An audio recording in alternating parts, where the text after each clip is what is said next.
بسم الله الرحمن الرحيم واضرب لهم مثل الحياة الدنيا كماء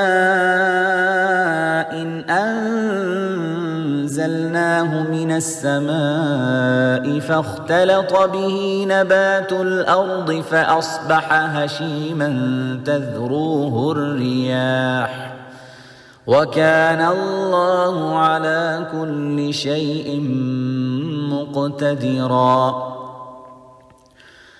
المال والبنون زينة الحياة الدنيا والباقيات الصالحات خير عند ربك ثوابا وخير أملا.